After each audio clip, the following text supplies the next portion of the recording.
লোকেরা বলছেন আপনারা হারেননি, আপনাদের হারিয়ে দেওয়া হয়েছে। বাংলাদেশ জামাতে ইসলামীর আমির শফিকুর রহমান বলেছেন, আমরা যেখানেই যাচ্ছি লোকেরা বলছেন আপনারা হারেননি, আপনাদের হারিয়ে দেওয়া হয়েছে।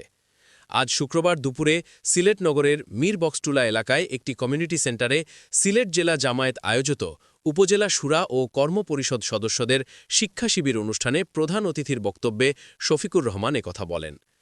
নির্বাচনে ফলাফল প্রসঙ্গে শফিকুর রহমান বলেন, যদিও জামাতে ইসলামীর জীবনে আমাদের এই অর্জন সংসদীয় রাজনীতিতে এই মাপে এই প্রথম, আমরা আল্লাহর শুকরিয়া আদায় করি। এখন বলবেন যে আমাদের ক্ষতি হয়ে গেল? না, আমাদের অনেক লাভ হয়েছে।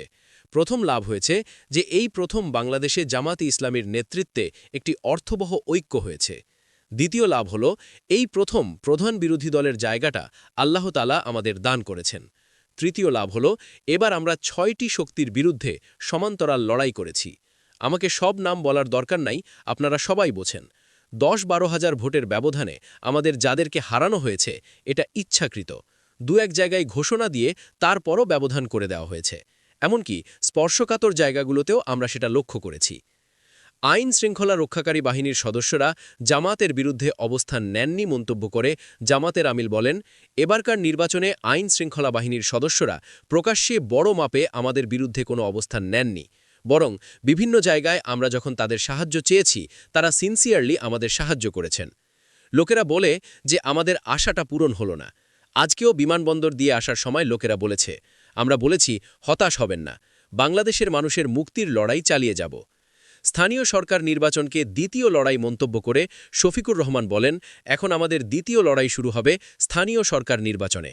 এই লড়াইয়ে একটা জায়গাও যেন এবার খালি না থাকে। সেই জায়গাগুলোতে এই নির্বাচনে যারা জীবন বাজি রেখে আমাদের পক্ষে দাঁড়িয়েছিলেন, সমাজের সেসব জায়গা থেকে ভালো লোকগুলোকে বের করে এনে তাদের হাতে আমরা সেই জায়গাগুলো তুলে দিতে চাই। এটা জরুরি নয় যে আমাদের আমির বা সেক্রেটারি হতে হবে। ওই কাজের জন্য যারা বেশি জনগণের কাছে প্রিয় হবেন, আমরা তাদেরকেই জনগণের কাছে পেশ করে দেব। শুধু দুটি জিনিস আমরা দেখব, একটি হলো তার মধ্যে দেশপ্রেম আছে, আরেকটি হলো সেই মানুষটি স্বচ্ছ, অসৎ নয়। এই দুটি জিনিস যদি আমরা পাই, এনাফ, যথেষ্ট। দেশবাসীকে ইনশাল্লাহ আমরা কিছু ভালো দিতে পারব।